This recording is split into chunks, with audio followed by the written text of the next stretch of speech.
Estamos en la discusión de las rentas. Ernesto, quería preguntarte, Mario de Constanzo ha argumentado, me parece a mí, de manera muy persuasiva, no en este momento, pero sí en sus artículos, que Pemex, porque estamos hablando de la renta petrolera, de la real o de la potencial, Pemex jamás podrá ser rentable, decía él, ni competitiva, mientras esté sujeta a la carga de que es objeto hoy en día. Incluso ejemplifica en sus trabajos diciendo que mientras ciertas empresas privadas pues pagan entre el 0.1 y el 4% de impuestos como porcentaje de sus ventas, en el caso de Pemex estamos hablando de que paga el 56% como proporción. Aquí hay una meta de discusión. ¿Qué pasa? ¿La podemos hacer rentable sin entrar a la discusión de a dónde se está yendo esa renta petrolera? No, bueno, desde luego que sí se puede hacer mucho más rentable, de eso no tenemos ninguna duda. El problema es cómo separarla del presupuesto de egresos de la Federación. En el momento en que los ingresos petroleros representan alrededor de 36% de los ingresos totales del sector público, y aquí podemos entrar también en discusiones de para qué se utilizan esos recursos en una cuestión intertemporal de tiempo, yo te diría, yo no tengo ninguna duda, si tengo que escoger entre dejarles como riqueza a las siguientes generaciones de este país educación, salud y nutrición, vis a vis petróleo enterrado, yo prefiero educación, salud, nutrición e infraestructura, que eso es lo que nos hace ser competitivos en el muy corto plazo. Y es bien difícil separar a Pemex, y por eso la autonomía de gestión va exactamente vinculado con lo que tú dices. No tiene nada que ver con la renta petrolera. Estamos discutiendo el régimen fiscal de Pemex en este momento, de cuánto se le cobra en términos de impuestos y que le cobra el gobierno federal. Sí. Eso no tiene que ver con la renta petrolera, que se la apropia el gobierno en su conjunto. Tú puedes, de hecho, establecer un mecanismo. Pero sí tiene que ver con la competitividad eso, de sin la duda, empresa. Eso, pero al mismo tiempo también tiene que ver con la autonomía de ciertas partes de Pemex. No necesitas tener una autonomía global para ser una empresa un poquito más eficiente. De eso no tengo ninguna duda. A ese tema sí influye el mecanismo fiscal para extraerle los recursos. Y sobre todo, no nada más en términos de la parte fiscal de cuánto te cobro de impuestos a ti Pemex, yo gobierno federal, sino cuánto te exijo en la medida en que sigues siendo parte integrante del sector público, por ejemplo, de superávit primario. Me generas una caja de este tamaño gigantesca, año con año. Ya se queda a respingar aquí porque también tiene un escrito sobre eso, pero Mario, si nos aguantamos un segundito para cerrar, porque nos tenemos que ir a corte y darle también la oportunidad a Luis. Hablaba él hace rato de moralidad. Voy a seguir usando ese término, que es moral. Ernesto hablaba de que parte de esa renta petrolera era, desde su punto de vista, mejor que se fuera a educación o a salud, a gasto en pobreza o infraestructura, que se quedara ahí enterrado. Pero si lo ponemos desde otra perspectiva y vemos que parte de esa renta se ha ido para privilegios sindicales, para privilegios de los propios funcionarios de las empresas, para corrupción, en fin, para lo que hemos visto que ha sido Pemex, Petróleos Mexicanos en los últimos años, ¿qué pasa ahí?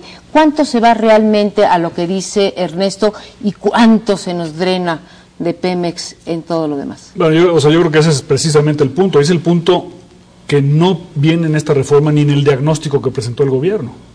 O sea, al principio decíamos que el paquete es omiso. Efectivamente, hay una palabra que falta en toda esta discusión, que es la competencia. Una cosa es tener el monopolio de la renta, del yacimiento, la renta del yacimiento, y otra cosa es tener el monopolio de la venta de productos energéticos en el país. Y la Constitución en ningún lado dice que la comercialización de los productos energéticos debe estar monopolizada por una empresa que, por supuesto, va a tender a abusar del mercado. Nos quedamos con ese punto y en el corte lo retomamos para que pueda contraargumentar Mario de Constanzo. Regresamos en un momento, no se vaya, regresamos con la idea del monopolio y también con la parte de la autonomía de gestión para evitar muchos de los problemas de rendición de cuentas y de transparencias que ha presentado Petróleos Mexicanos en los últimos años. Volvemos en unos segundos. Mario, estamos de regreso, nos quedamos con una indicación, con una reflexión provocadora de Luis. Decía él que en México, o en otros países más bien, había monopolio de los yacimientos, pero no monopolio de todas, digamos, todas las fases que involucra una empresa como Pemex.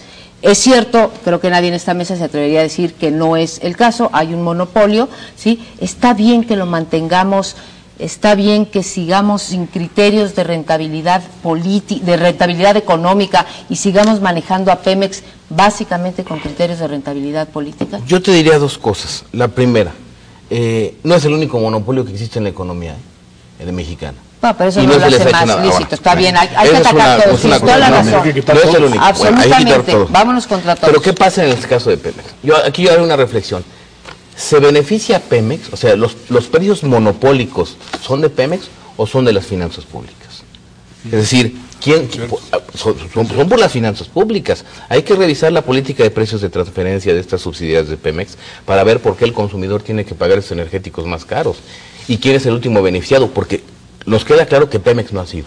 Han sido las arcas nacionales, las finanzas públicas, que por cierto, tú decías una cosa de infraestructura, Ernesto, muy cierta, pero si nosotros vemos qué ha pasado con el gasto público, qué pasó al menos de 2000 a 2006, 2007, el gasto corriente se disparó, y el gasto en infraestructura, en obra pública, creo que hay una relación de $1 en obra pública por 35 pesos de gasto corriente. O sea, no solamente se va en corrupción, sino se va en gasto corriente. Eso es un crimen a la renta petrolera. No tengo la menor duda de eso, pero no te garantiza hacia adelante que no lo sigas teniendo. Pero lo puedes evitar. El punto... Vaya, ¿necesitas a los privados para que eso no exista? ¿Y si se queda en el sector público te lo garantiza? Bueno, tampoco. Arreglemos el sector público. Entonces regresamos a lo que decía el doctor Nava. Tenemos la combinación que deberíamos de tener en términos de producir la mejor renta petrolera, doctor. Yo quisiera comentar este concepto de renta petrolera. En el documento se señala que la renta petrolera de Pemex es alrededor de 56 mil millones de dólares. Más o menos. Que es la diferencia entre los ingresos totales que tiene Pemex y sus gastos de operación, de comercialización, antes de impuestos. Correcto. Estamos en lo correcto. Oye, déjame darte un dato rápido. Un momentito, espera, no me quites la idea, por favor. En su balanza comercial Pemex, les doy estas cifras, las tengo que leer, por eso pongo los lentes. El ingreso de divisas en 2006 fue de 38.670 millones de dólares. En 2007 fue ya 42.583 millones de dólares, 4.000 millones de dólares más. Uno pensaría, aumentó la renta petrolera. No, disminuyó. ¿Por qué? Porque las importaciones fueron de 11.308 millones de dólares en 2006, pero en 2007 fueron de 16.938 millones de dólares, casi 17.000 millones de dólares. ¿Para qué le dice esto a nuestro público? Tengo que elaborar un poco más.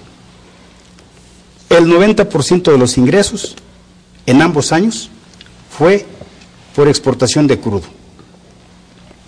Y el 10% restante de esos ingresos fue por exportación de petrolíferos y de gas. Sí. Al contrario, el 90% de las importaciones fue por importaciones de petrolíferos. Esta asimetría la que se puede cambiar. Si no se cambia con la reforma no va a servir. ¿Querías hacer una acotación, Mario, y después Luis? Sí, quería hacer dos acotaciones. La primera es que, y el informe de finanzas públicas, ¿sí?, trae que Pemex pagó en el 2007 de un concepto que le llaman otras prestaciones, 23.000 millones de pesos. Es un escándalo. ¿Sí? Esto es verdaderamente dramático. Eso no debe existir. Si es el sindicato, si son los funcionarios públicos de alto nivel, eso no puede existir. Pero esto no tiene nada que ver con la iniciativa privada, ¿no? Al contrario, la iniciativa privada podría constituir un candado o un incentivo para que estas cosas no ocurran, yo creo que cuidar sus ganancias. Ese es el mito. El pensar que los privados son más eficientes que los gobiernos es un mito surgido en los 80s y que al menos aquí en México no se ha observado. Luis, ¿tú sí, pero mira, yo dos cosas muy importantes. Una, la renta es la diferencia entre el precio de venta y el costo de producción, independientemente a quién se le vende el petróleo, a mexicanos o a extranjeros. Entonces no tiene nada que ver con la balanza comercial o la reimportación yo creo que uno de los problemas que tiene la propuesta que presentó el presidente de la República es que tiene como objetivo cero importación de producto refinado. Pemex tiene una serie de refinerías en el Golfo de México, en las que en todas pierde dinero. Y tiene una en el estado de Texas, con Shell, donde ahí sí puede tener contratos de riesgo fuera del territorio nacional, pero la misma empresa, donde gana $1,000 millones al año. Entonces, la participación del sector privado, pero sobre todo la competencia, es el principal motor para asegurar que haya pocos abusos. Donde hemos tenido problemas en el sector privado es en sectores donde no hay competencia. Y un poco lo que le falta a esta reforma y lo que le falta al diagnóstico es cómo vamos a inyectar competencia al sector energético en el país para crear un mercado que favorezca a los mexicanos.